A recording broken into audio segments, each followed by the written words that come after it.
Looks like we're Well, up, Vinnie. New York, Vinnie. How are you?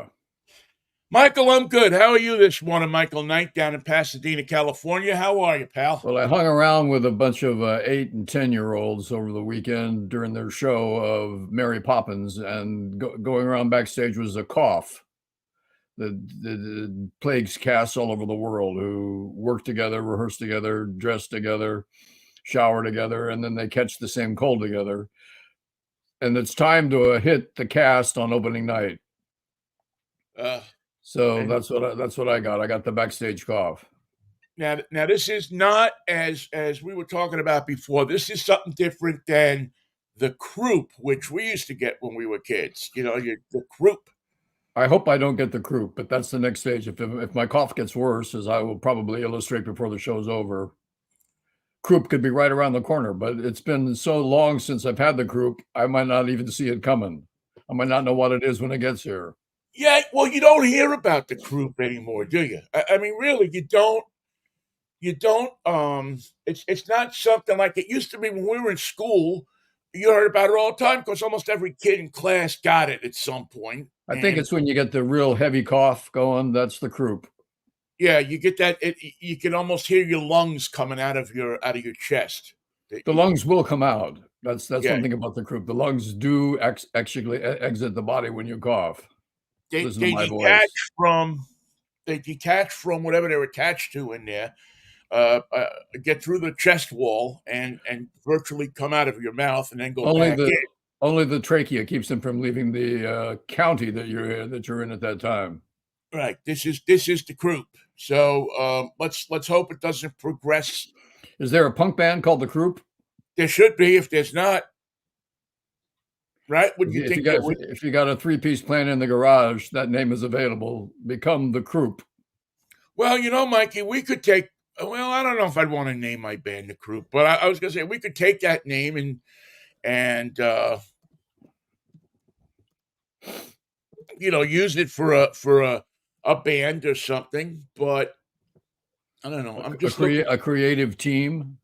Yeah, creative team. It doesn't seem like there's a band named the Croup. Although Johns Hopkins is saying that swelling in the airways and problems breathing, croup in children, uh, croup stat pearls. Is Croup short for something like Croup-alescence? Croup-alescence? What is croup? Croup is a common childhood well, that's probably why we don't hear of it anymore. It's so Uh, common nobody talks about it. It's like the game is over. right. I'm going on the Children's Hospital of Philadelphia website, and they have what is croup? Screw you, you got it. Uh, That's Philadelphia for you. that's Thank you, Philly. Philly. Come, Philadelphia comes through once again. Sorry about the Eagles, but Philadelphia comes through. Keep your kid in the house. It doesn't seem to have a larger name that I can see here. And looking at the Is it at the spelled with a C or a K? yeah, CROUP. Okay, Harsh Croup. cough. Can I treat croup at home? Dr. Hughes says use the cool mist humidifier. Take the child into a steamed bathroom. Ah, that's a It good. could be illegal in a few states, I think. Um, take the child Is it- outside into cool, moist night air. Okay. Take your child before the Supreme Court and see if they'll let you cure croup. Yes, encourage the child to drink lots of fluids. Treat a fever with acetaminophen or ibuprofen. Engage the child in a calming activity to keep them quiet and calm as possible. That And ain't gonna happen. stay in close proximity to the ill child at nighttime to immediately assist the child if they begin to have difficulty breathing.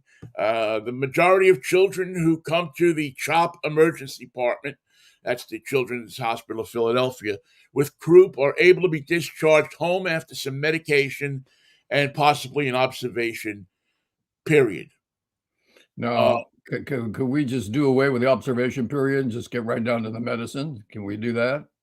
well, I don't think you get paid for it. I think if you observe the kid, don't you get don't you get paid more from whoever pays the insurance companies? Let's see. They may need. It is important to have them evaluated properly at the emergency department. They may need a breathing treatment, racemic epinephrine, to calm their breathing and a period of observation to ensure symptoms do not recur. Most severe cases may need additional breathing support. Yeah, I mean, I remember you get that cough Hard to and breathe. it's hard to breathe. I mean, it's you're not taking in the air like you should be. So, Well, I don't have the croup. I have the backstage cough, is what it's called in show business. okay, well, I'm glad you don't have the croup, Michael. I mean, the it's green room misery. disease, so you probably would have to be a lot younger to get it. I suspect that several, if not many, Seahawk fans have the croup this morning or some derivative of it after watching yesterday's game against your 49ers. And a limp, too, for that matter. Can you imagine that they didn't show that game down here? There was a hole they went to local programming instead after the first game. Really? Yeah, Fox did not carry that game in Los Angeles. Wow.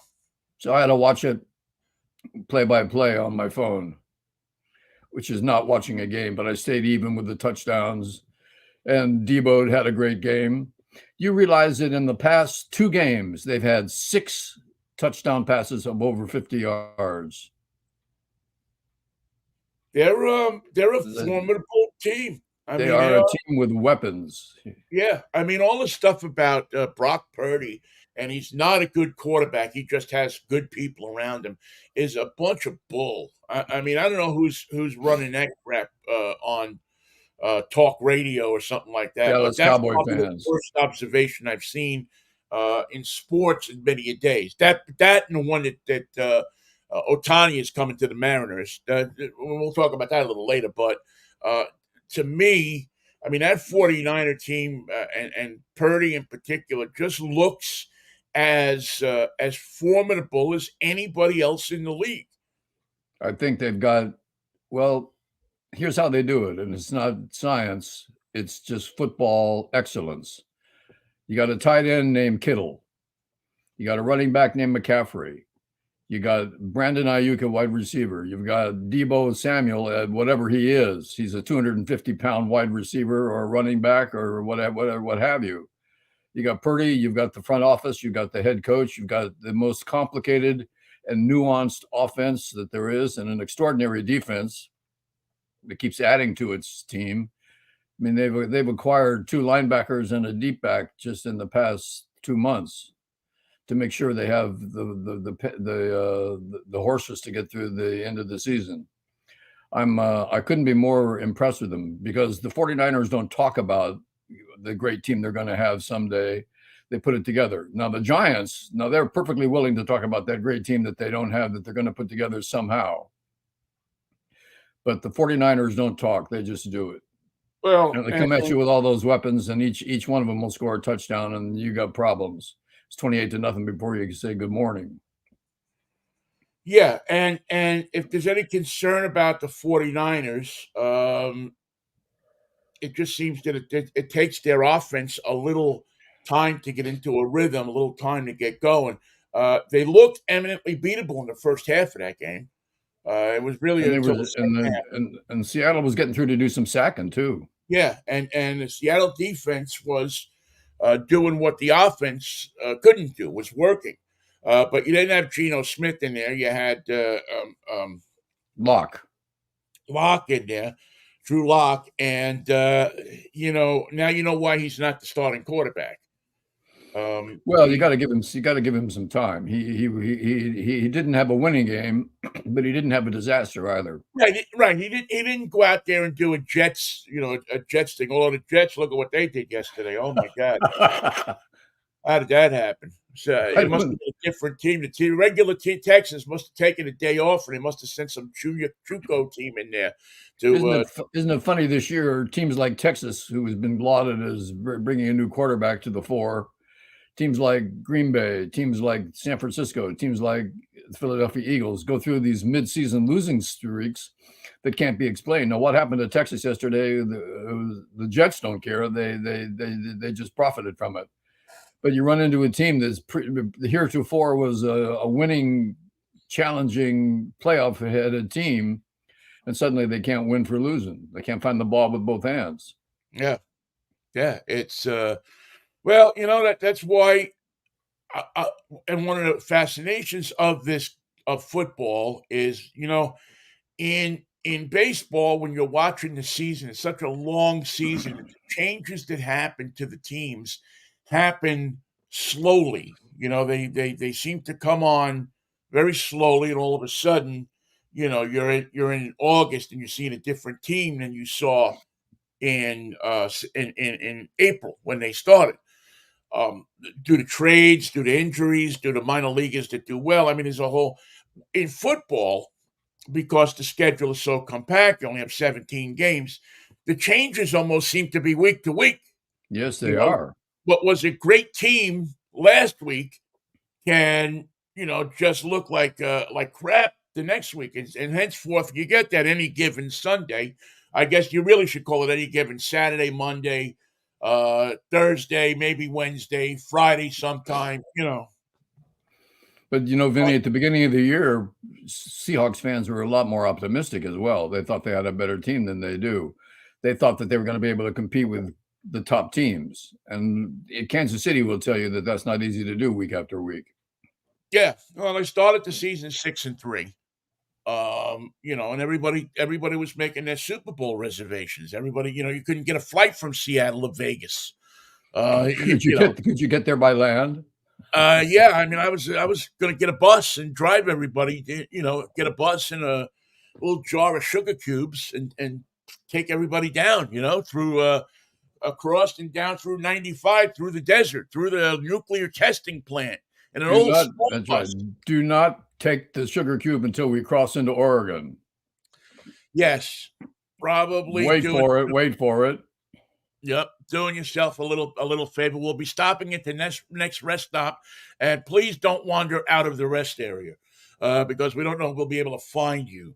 But the Seahawks, yeah, they're 1-4 versus the NFC West. Geno Smith, while he is obviously better than Drew Lock, you can't put him in the same conversation with the elite quarterbacks in this league. He has numbers that would put him there, but his ability to engineer a drive in the late quarters of a game, in the late minutes of a game, really, the must score drive, right? Is not impressive. And when you add to that little bumps in the road with the kicking game, with this, with that, and all of a sudden, and then Metcalf yesterday, I don't know what got up his butt. He was in a mood. He was in a mood. I wouldn't want him grabbing my face mask. Right. He's a big dude. Right. But he you can't do that. And I think there was some frustration. It didn't seem like they were utilizing him maybe as much as they should have been or should be, but I don't know. I do know that that the penalties, and that he just changed the whole complexion of the game after he got thrown out. When you have a rookie quarterback like that, DK Metcalf is probably your first check. Well, you look at him, and if he's not open immediately, how much time do you think you have before you decide that he's not your man in this play? And a rookie quarterback makes that decision quickly. He goes, check, and he's got to throw it now. Check is all you've got, 2 seconds, or you got Eric Armstead up your nose. And the fact is, when you're a rookie quarterback, you go through your checks without throwing it. You check it. Now you've still got the ball. Well, you've done your checks, and here comes the defense.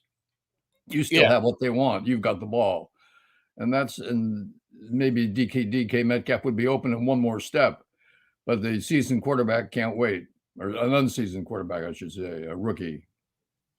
Well, Can't wait. it's not that Locke's a rookie. I mean, that was his first. I mean, he's been around the league for 3 years or so. So it's just listen, Locke wasn't horrible yesterday. He wasn't No, bad. He played probably well enough to win. I mean, they got it. They got it to 21-16. It was the end of the third quarter. So I mean, the game was eminently winnable. But in the final 14 minutes, he threw two interceptions. He got sacked 3 times in the final 14. I mean, it just the fourth quarter. You had a combination of a defense with the 49ers that really stepped up to win the game. They saw the Seahawks biting at their heels, and an offense for the Seahawks that literally collapsed. and also the Seahawks got a fumble and an interception that they turned into 0 points. Yeah, no points off the time. Yeah, I mean they really, and it was a shame because they looked, and Gino, even though they had a decent performance at Dallas last week, it wasn't that they. See, that's the frustrating thing with the Seahawks. They're not bad enough to be bad, but they're not good enough to be good. And they keep your hope involved. I hope they can do Yeah. it. Maybe Yeah. they can do it. You look at this and you say, well, they're still in the hunt and they possibly can do this. I mean, but you're in a league where when you look at the chart of who's in the hunt, there's 3, 5, and 6 teams sitting up there. Yeah. I mean, and my belief has always been that a team with a losing record should not be in the playoffs. You don't deserve to go to the playoffs if you have a losing record. There's too many good teams out there that can play for the marbles. Just that simple. I don't know if you saw the Cowboys and the Eagles yesterday. I was going to bring them up because I think, Mikey, it seems to me like we're back in 1985. And here comes the Cowboys, first to town to ruin the 49ers' dreams.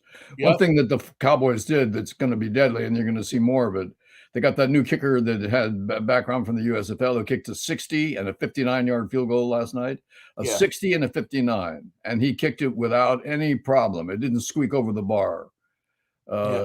Extraordinary changes to the kicking game coming with Australian punters and soccer kickers who look like normal people, but they have legs from Mars. That kid put a hurting on that football. He was something to see. It's amazing. It's amazing that that those numbers, because they're going to find. I mean, I don't know why they have it already, but they're going to find other people that can kick like that. And the next thing you know, that's going to be the standard in the league now to kick a field goal from 60. When the opportunity presents itself, and listen. Field goal, if you can get enough field goals, you can beat a team without scoring a touchdown, right? Especially in overtime. Yeah. I mean, the way the rules are set up. So, anyway, so 2 teams yesterday with the Seahawks and the 49ers going in completely opposite directions. The Seahawks got the Eagles next week. Boy, here at home, and I don't see that as being a good thing. I mean, I don't know what the story is on Gino if he's going to be back, but even with Gino in there, I'm not convinced that it's a grand thing for the Seahawks. Plus, the Eagles have this attitude now that they've got to put one in the win column. They've got to set the ship right. Well, yeah. What are they on a 3-game losing streak? Is it? Yes. Yeah, they've lost 3 in a row, so they have to put a stop to, and they don't have their security guy anymore. He's been banned from the sidelines.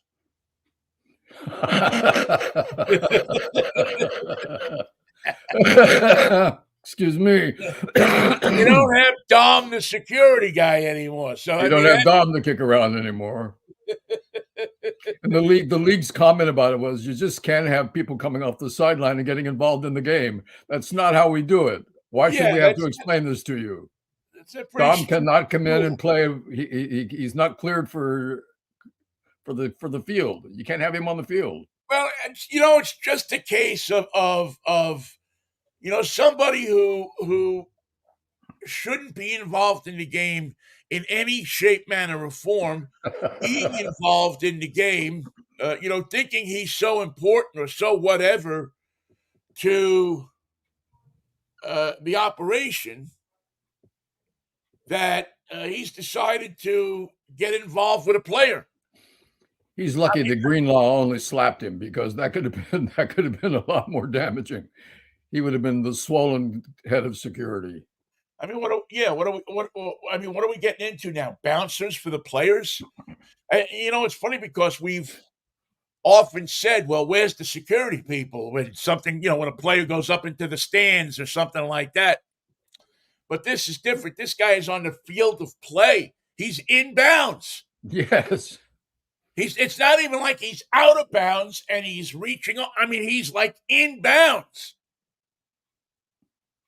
Yeah. That must have occurred to him somewhere along the line that I'm just going to step in here and settle this matter. I got it. Let me go. Well, again, that's when your ego gets in front of your Nwodim.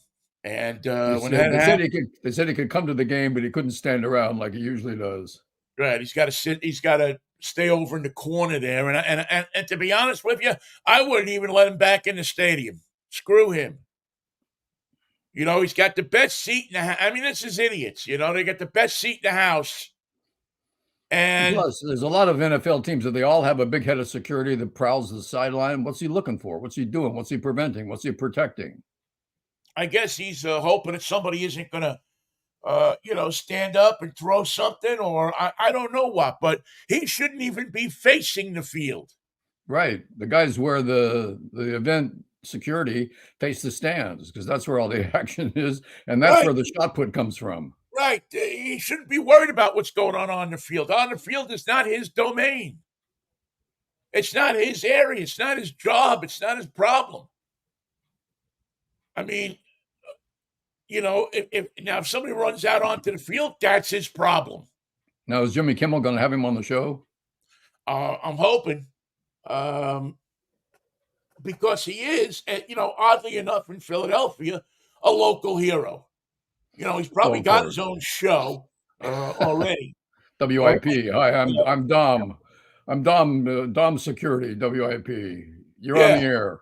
Yeah. Well, no, I'm sure. I mean, I haven't even read anything or looked at anything besides the suspension news, and I will bet you $100 that some station has him on every week, chatting and rapping and flapping about the Eagles. I mean, it's too.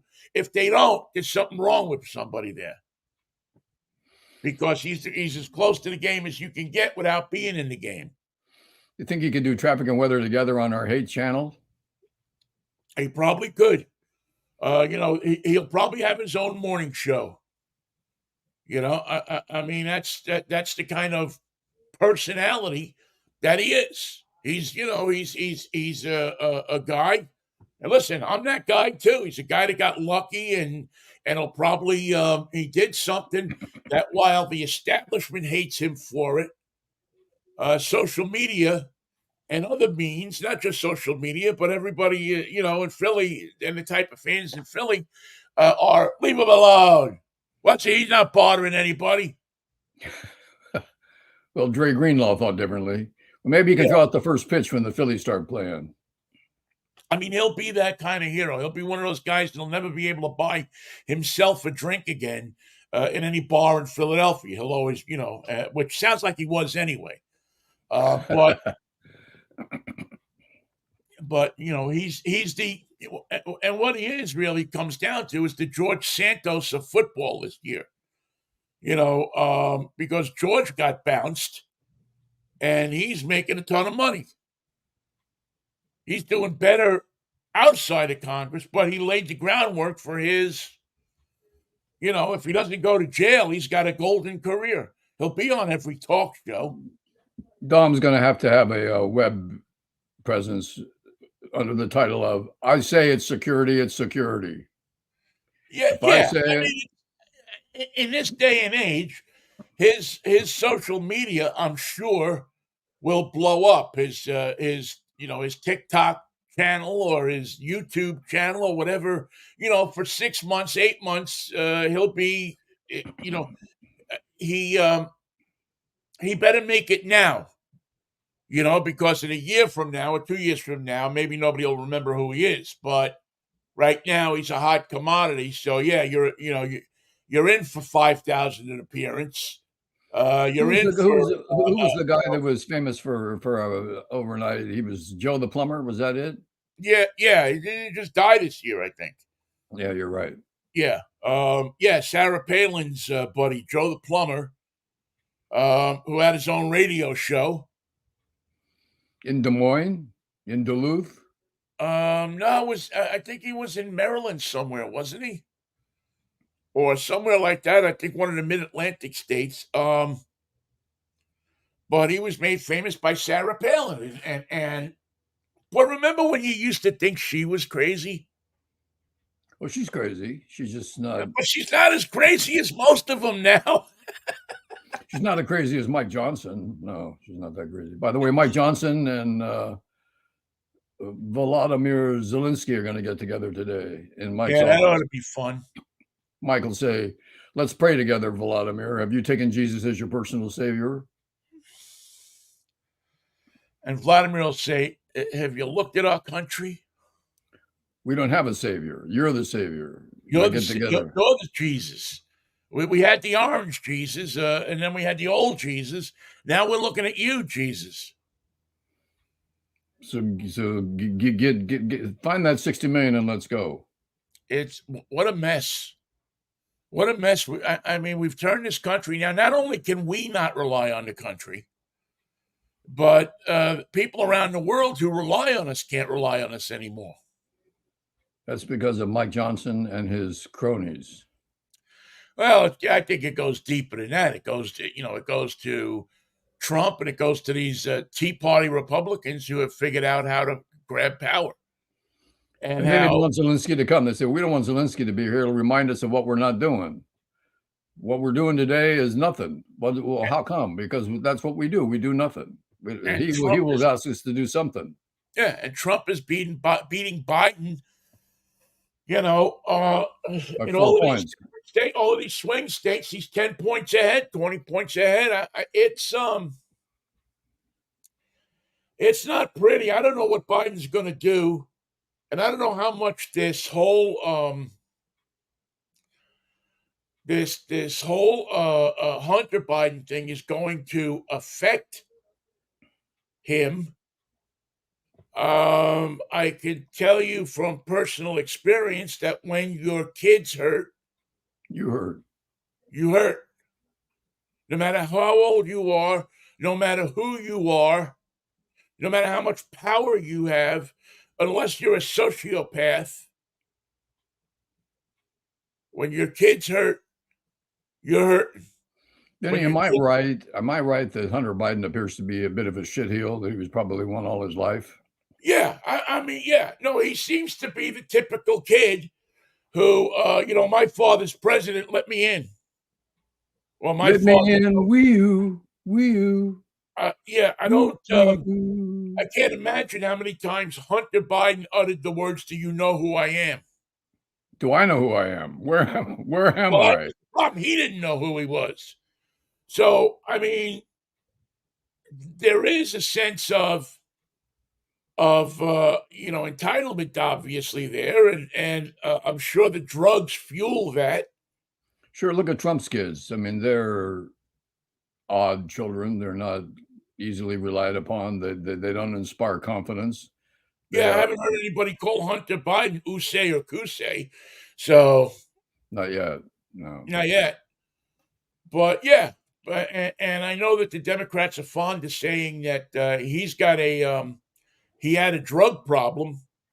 And I know the pundits have gone on, the Biden surrogates have gone on and said, well, he's got a drug problem and he's cleaned up his act and yada, yada, yada. I mean, this is a kid who probably And I won't say, I mean, I don't know yet. We don't know yet. We're far enough away from it, but we're not that far away. The new year is only what, 15 to 18 days away. Who could cost his father the presidency? It's a possibility. And we're going to find out very soon, as the Supreme Court now is going to be the one to decide whether Donald Trump has immunity from any of the terrible charges he faces. Jack Smith's taking it right to the top. Yeah, he's not screwing around. Because Jack Smith wants to get this thing done before the election, before the nominations, if he can. I don't know how that's going to work, but the one good thing in this is the network that brought you Jack Bailey and Queen for a Day is already ready with a new show. What's it going to be called? Dictator for a Day. Only one day. Only one day. But you get to come on and you get to be the dictator of a small country for a day. And I'm hearing, not confirmed,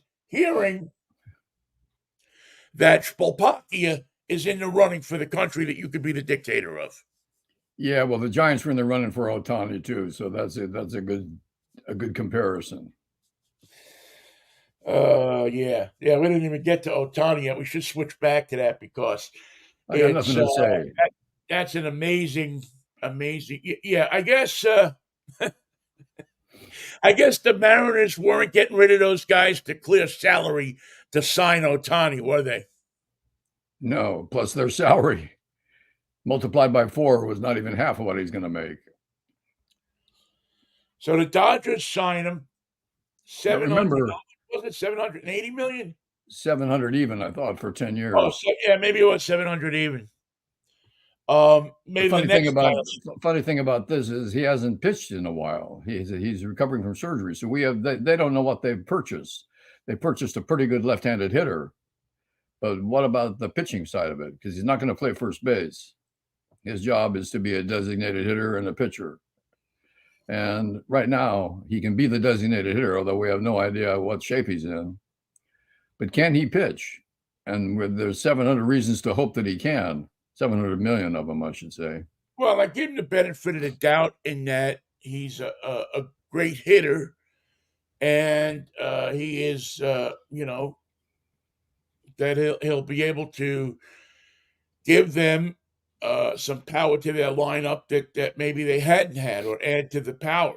Obviously, the team I thought that really was going to be in it was the Braves. I thought that when they started trading people away and making some moves, especially, I thought that maybe they would be in the ring. But then I kept in the back of my mind all the time that he didn't want to leave the West Coast. Right. That he had said, his agents had said, his people had said that he really was centered on staying now. And I believe that gave the Giants a lot of hope. Well, he had a quick meeting with Buster Posey, who's part owner of the team, and the front office guys, and it was not even a half-day meeting. Whatever they said, it did not impress nor affect his decision, one iota. The one that was interesting to me is that for some strange reason, I'm sure they used it as a marketing, a negotiating strategy. Some kind of leverage was that he was going to go to the Toronto Blue Jays. I didn't hear that. There was a rumor that had shot up late last week as I was, I was kind of not paying a lot of attention to it until he actually signed. But during the middle of last week, there was a rumor flying around the internet that the Blue Jays were going to sign him. Now, I don't know if that was just leverage, negotiating tactic or what. Something ridiculous like the Milwaukee Brewers have the inside track on Shohei Ohtani. Yeah, I think that was only what it was, and I don't think there was ever a thought in anybody's mind that he was going to sign. But here's something to watch out for, Vinnie, and you know that it exists. It's as real as the sun in Southern California, and that is the curse of Chavez Ravine. The stadium was built on a neighborhood that didn't have to be torn down, but was torn down for the convenience of the Dodgers in the city of Los Angeles. Right. And that curse most recently visited the Dodgers at the end of this last season, where the team with how many victories did they have? 102? 102 wins. They went into the playoffs and got swept by Arizona. That's the curse of Chavez Ravine. Now, I don't wish because OHTANI is such an extraordinary player, I don't wish him any bad fortune, but the bad fortune is coming whether he likes it or not. And I think it'll be in the shape of the extended curse of Chavez Ravine. Well, I just think to myself, $700 million. I mean,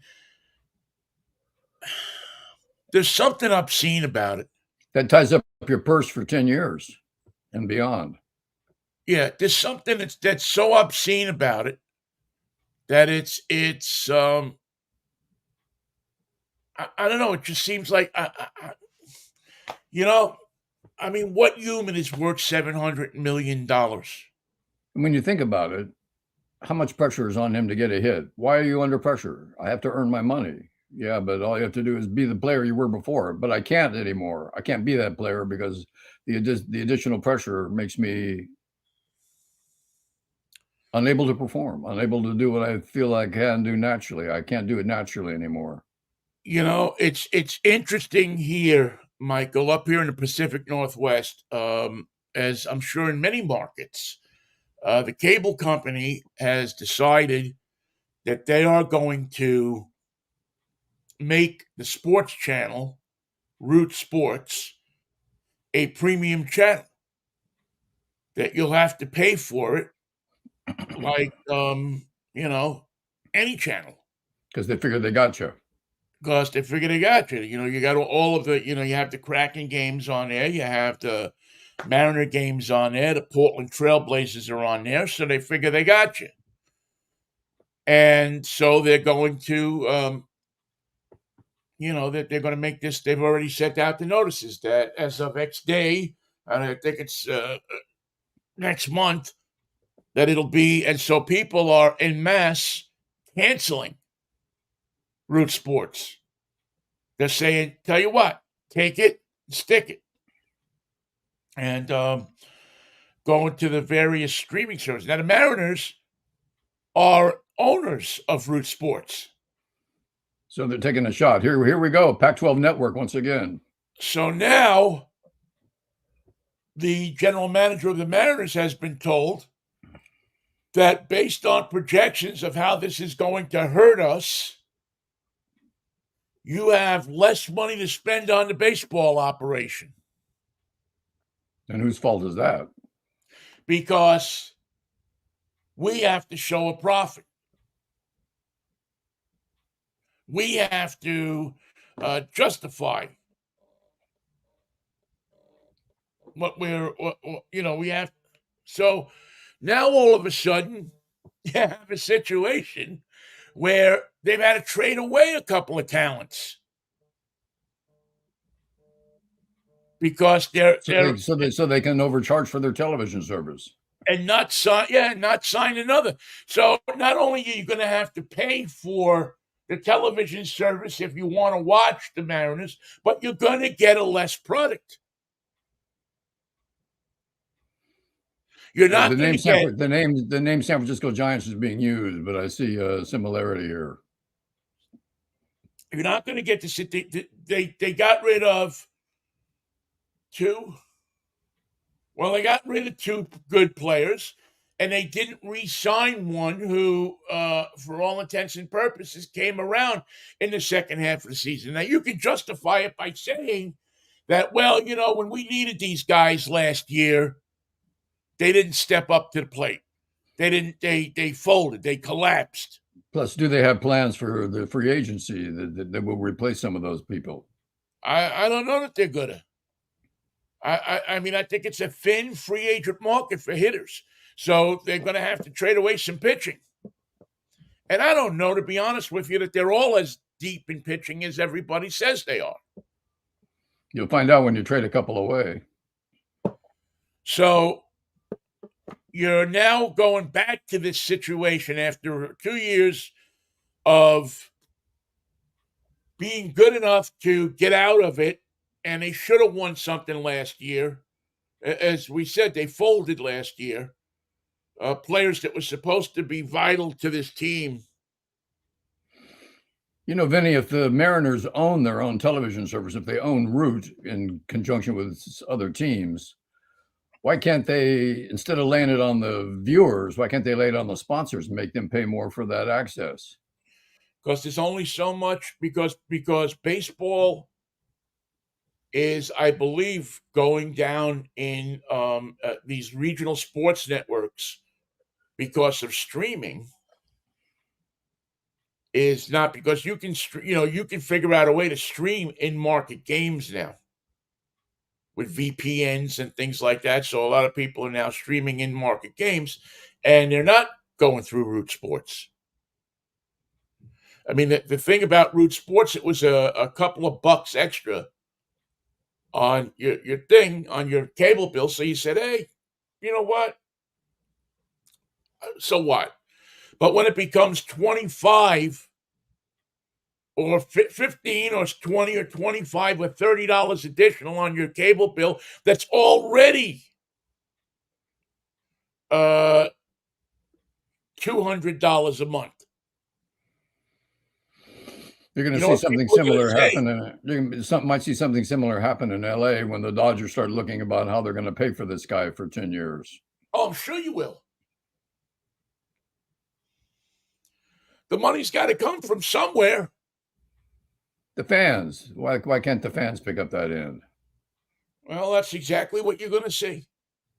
And I mean, you've already seen it in New York. You've already seen it in other markets where these regional cable channels that teams have had an interest in are not doing well. And out here, I don't know. I mean, you know, the advertisers have kind of you've hit how much you're going to get out of them. I mean, it costs you $50 to park at Safeco Field. $50 to park your car at Safeco Field. It's $100 a ticket if you want a decent ticket. I mean, you can sit out in the bleachers for less, but it's really, when it comes down to it, you're going to pay $100 a ticket. So you're $500 into it before, just when you sit in your seat. Just when you sit in your seat. How much are the salted peanuts? I'm afraid to ask. I don't know. I think they're $5 a bag. The peanuts that used to be 50 cents a bag, when Rick the peanut guy used to throw them around. I caught mine. By the way, they discourage that now because they don't want somebody to get hit and sue them. So while Rick is long gone, so is the tradition of throwing peanuts. They still throw fish at the market, though, right? Yeah, last time I was there, they were chucking fish still. But they don't throw them to customers. No, they throw them to each other, and then they hand it to the customer, which, to me, I mean, can you imagine some old lady from Iowa trying to catch a freaking salmon? Sorry, it just, you'd hit her in the head with it and somebody'd be suing you like 1, 2, 3. I'd shoot a Seahawks spot with DK Metcalf catching his salmon. Yeah, there'd be a personal injury lawyer set up right by the pig there, so he could watch the fish go by and hit some woman. She'd fall down, and the PI lawyer would be right there signing her up. This is Resnick. Do you want to make a claim? Yes, I do. And City Fish would be out of business, man. It'd be a vacant stall at the market. Actually, it would be pay-per-view on your cable. So, paper fish. Yeah, paper fish. Yeah, boom. So I don't think they'll be throwing the fish to the public. Um, I think this is well, you know who is going to help probably. I mean, more than anybody else, it's probably going to help. Cairo Right. radio because they have the rights to the game, and I think scores more people will be listening to the game on the radio because the one advantage that baseball has that other sports don't is it's the best translating sport to the radio. You can't listen to the Kraken on the radio. I'm sorry. Hockey does not come across on the radio. Goal. And if you have a bland announcer, I mean, hockey works in some markets because you get these great announcers on the radio. Mike Lang in Pittsburgh. I mean, he's a radio show all unto himself. But as we know, we discourage those type of announcers these days. We want the, tone 40, here's another goal by Spiegelberg, and he's put it into the, we're not looking for, hey, we don't want those guys anymore. Now we want the professional announcer. Everybody sounds like the other guy. Everybody sounds like they're puking their words is what everybody sounds like. And on radio, nobody pukes anymore. It's only the sports guys that do it. Yeah. Yeah. I mean, who's the guy that does the CBS play-by-play? Is it not Brett? It's not Brenneman, is it? Or I forget, but there's one guy on CBS that is just. I mean, it's just. Kevin, oh no, you know what? It's Kevin Harlan on Monday Night Football. That's right, Kevin Harlan. Kevin Harlan. My God, could you imagine going into a restaurant and Kevin Harlan ordering? I'll have the meatloaf. I mean, the waitress doesn't have to go to the kitchen. Everybody in the whole place knows what he's ordering. You can't imagine that anybody really talks like that. I mean, again. But anyway, back to the economics of it, Michael. Well, the economics of the Dodger deal is done except for one thing. He hasn't played a single game. The return on their $700 million is pending. Like the charge at the bank. Here's the question I ask: is he going to make more people go to Dodger? If you had a franchise like the Mariners, okay, or you have a franchise like the Kansas City Royals, or let's even say the Arizona Diamondbacks. Okay, they sign OHTANI, and he's putting people in the seats. That's for sure. People are coming out to the ballpark to see him. People are coming out to the ballpark to buy a T-shirt or to praise him. Is he going to put any extra seats, asses in the seats for the Dodgers?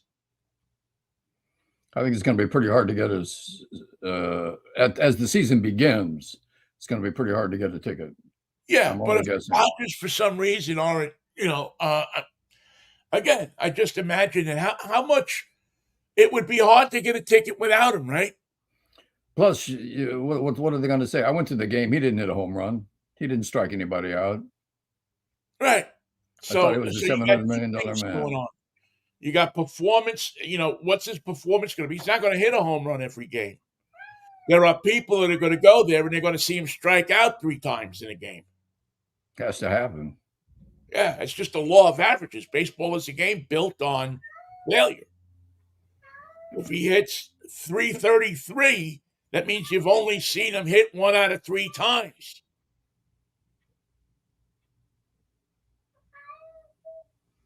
So he's not going to be a machine. He's not going to be perfect. And LA, we like a show. We like it to be a show. Right. So it'll be interesting to see.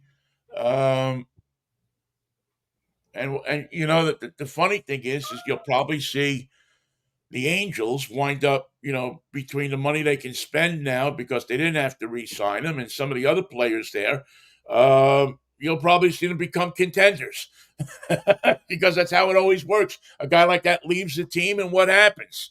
Somebody The rest fills in. pulls together, and Yeah, it's a possibility. That's something that happens in sports more often than not.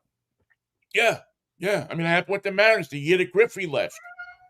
Which is why when Locke had a good start to yesterday's game, I go, "Oh God, here we go. The backup quarterback is going to come in and have a great game." Yeah, he didn't have a bad game. It just didn't have a good enough game to win. First start in a couple of years. He was, so much better. He looked better yesterday than he did against the Rams 2 weeks ago. So we'll see. I mean, if you want to look at an encouraging sign out of the Seahawks season, is that, Locke seems to be getting better every game he plays. He's getting comfortable. Just in time It for seems like the Seahawks have too much talent, regardless of their position in the league right now. Too much talent for what you would call a rebuild. All new coaches, all new general manager, all new office, all new uniforms, all new presentation. It doesn't seem like a team that's ready for a rebuild or a remake or a restart or a reload. Well, they're yeah, they're caught in a weird place because they have a lot of young players that were acquired for Russell Wilson in drafts, with draft picks. So Right. they have players that haven't probably quite matured yet. You have a Good point. coach who is probably used to operating with more mature players. And I think it gets frustrating for him when the players can't do the things that he expects that position to do. He's used to having X at a position. Now he's got some kid that's in the league 2 years. So it's not pretty, although I'm not as discouraged about the Seahawks right now because I do think that there's a maturity that's going to come, and maybe they won't make the playoffs this season. Maybe that'll be the lightning rod that matures some people on this team, that gets them to realize where they made the playoffs last year, and it almost worked, I thought, to their detriment.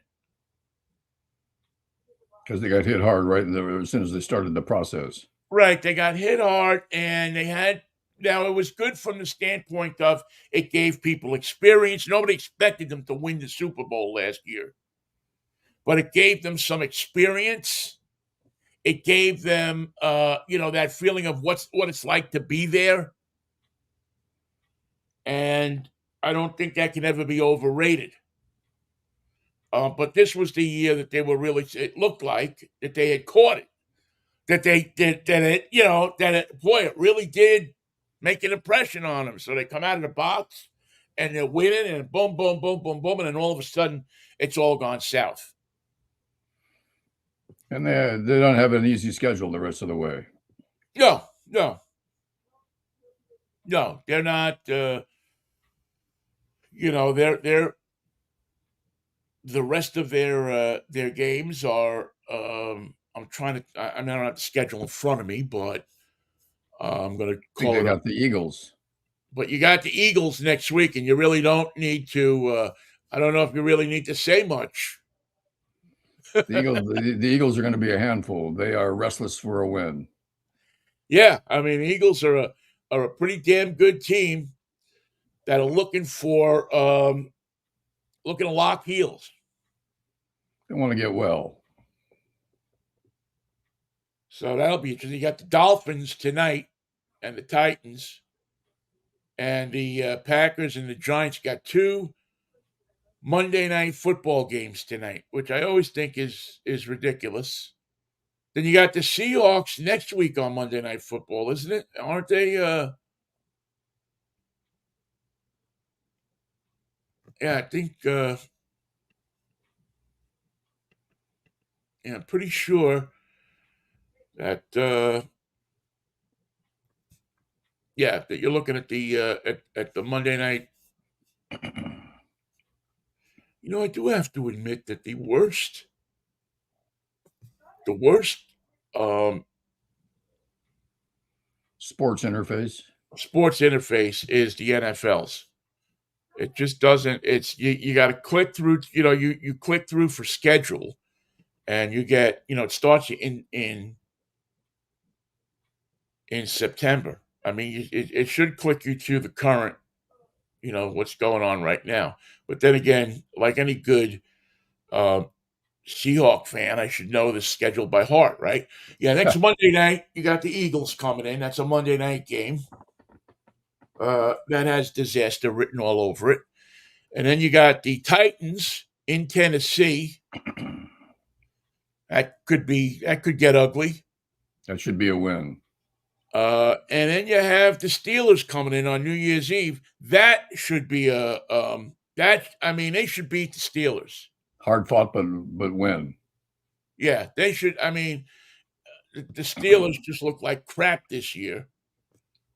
They got booed. The fans had enough. They were booing the team. Yeah, they're in a saw. I mean, Kenny Pickett has not turned out to be. I don't know what's going on there, but he certainly has. I mean, I thought he was going to be something. He doesn't have weapons like And Purdy. that seems to be it. I mean, he's just got nothing to. I mean, this is a team that looks like they've given up, That's which not like them. is totally not like them. It's really leading me to believe that there's something going on there that I just who knows what's happening. We'll find out, I'm sure, as we get What closer. are they saying in sports radio as to what are the secret behind their demise? Everything. Pittsburgh is good. The Pittsburgh sports fan is good at picking out everything. Some people will say it's Kenny Pickett. Some people will say it's that he has nothing to throw to. Some people will say it's the running game. Most people will say it's the coach, that the coach doesn't know how to keep them on the same page.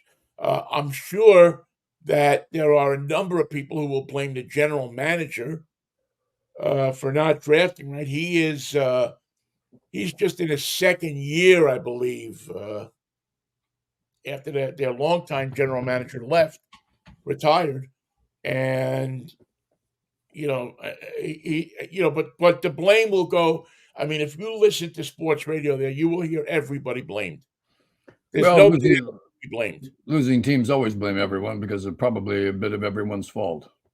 Yeah, just like and to be very fair about Pittsburgh, when the team wins, they spread it around equally. A lot of people were saying it was Matt Canada, their offensive coordinator, and they fired him. It doesn't seem to have made a difference. No, in fact, things have gotten worse. Yeah, it doesn't. It seems like there's almost been a mutiny by the offense. So that'll be interesting to watch. And then you close it out. Who knows what day? They don't know what day they're playing yet. In Arizona with the Cardinals. So the last home game of the season here will be the Pittsburgh Steelers, and then we'll see what you got. We'll see if somehow the Seahawks can moonwalk into the playoffs. But I mean, the Eagles and the Titans are probably going to be losses. Yeah. And the Steelers and the Cardinals, I would say, should be wins. You should be able to beat both of these teams. I would agree with you there. So, in looking at this, you're thinking to yourself, okay, we're going to go 2-2 the rest of the season. So that gets you what, to 8-8, 9-8?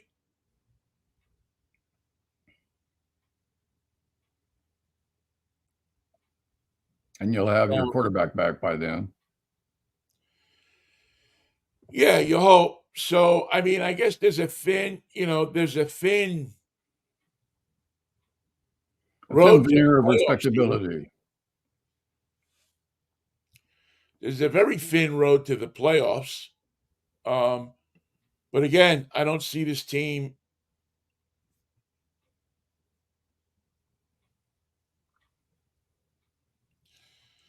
I mean, I don't know. It's hard for me to see this team doing much.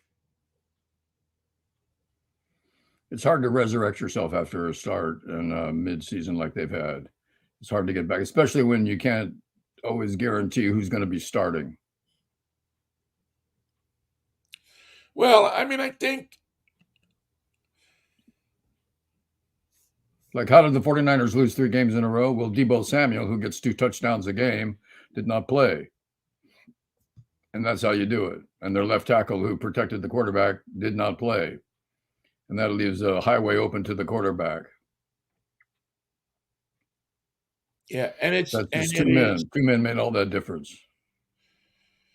yeah, and it's really. I mean, again, I go back to this team. It's not an untalented team, and as much as and Gino does have the possibility of leading this team. You know, I mean, it's funny because I think they're two. I think it's 2-2 rest of the way, but it wouldn't blow my. I mean, I wouldn't be too shocked if they won 4 They have because that they have the ability. ability. Yeah, I know what you mean. I mean, common sense makes me look at the schedule and go 2-2. But there's a piece of me that looks at it and goes, damn, if they don't have To the win out. tools and the opportunity to whip off 4 in a row. A If good they get example was yesterday's game with the Jets in Texas. right, and it's just a much better team than they're presenting right now. And they get that attitude if they score early and have a lead. They have a completely different on-field attitude.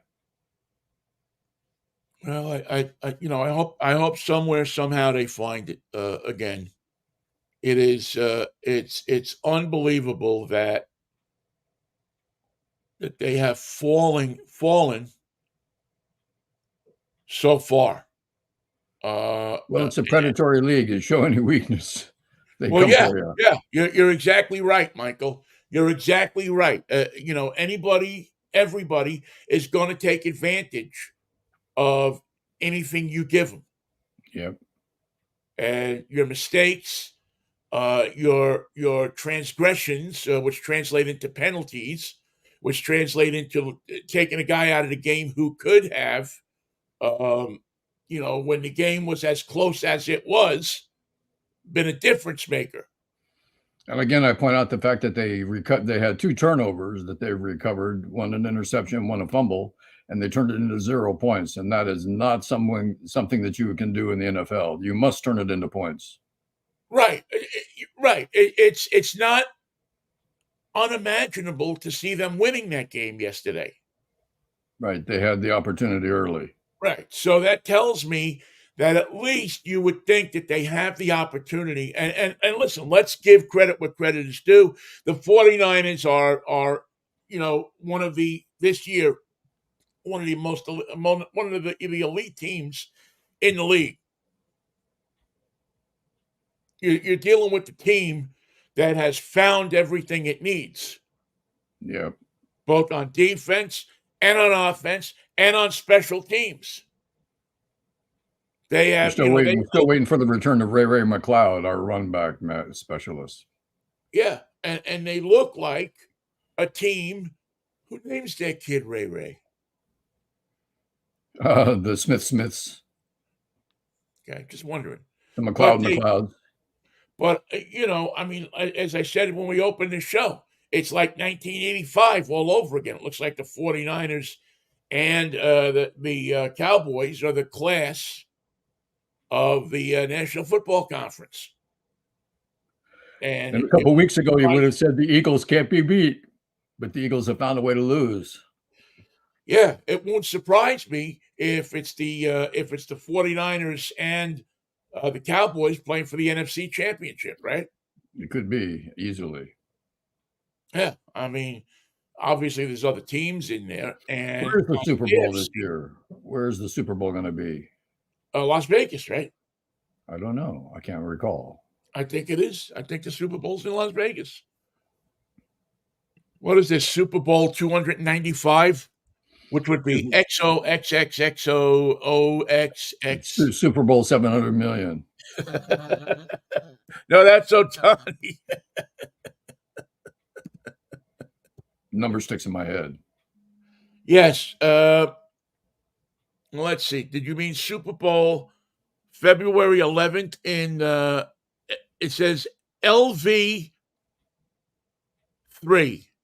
So how 58. how cool is that? That it actually the numbers, the Roman numerals, the Roman numerals actually include LV for Las Vegas in it.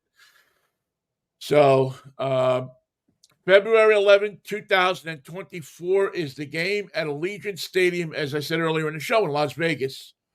As they say in Las Vegas, you bet. So I guess they're thinking that this is going to be the wildest Super Bowl ever. Well, who do the 49ers face? That's something I don't know yet. Well, we don't know if the 49ers are going to be in it, but I don't know who in the AFC has kind of, the Chiefs going to. Don't count the Chiefs out. That's just impossible.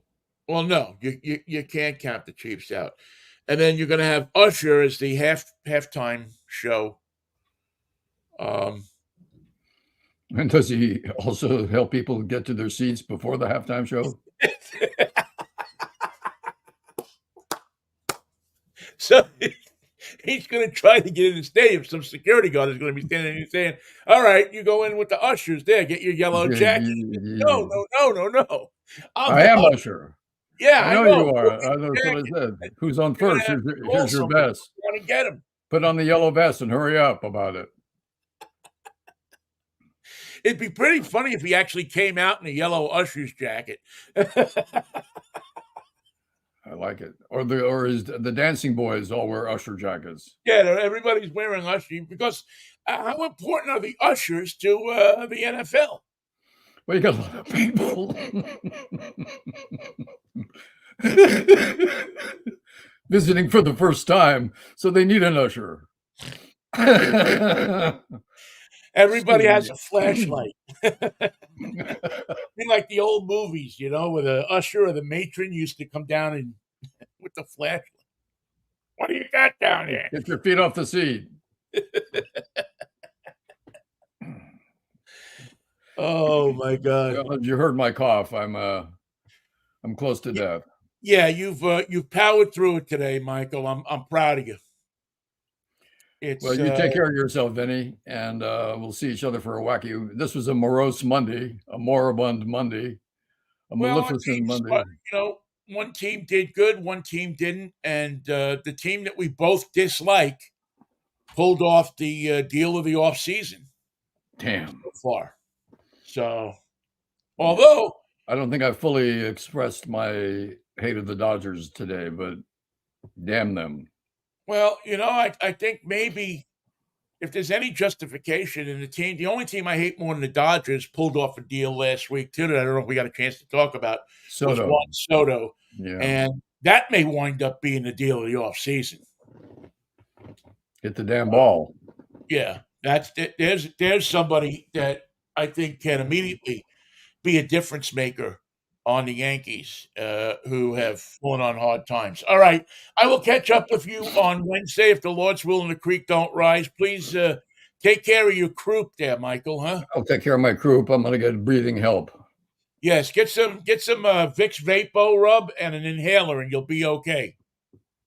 Oh, I like the inhaler part. Well, the inhalers come in different colors. I'm going to get a nice red one. Yes. Get a red inhaler, and I will see you Wednesday Lucky till one. then. Peace, love, and Manischewitz, baby. What a wine. In fact, I might have some right now. Thank you, Have a Dan. little wine, Mikey. Take care of yourself.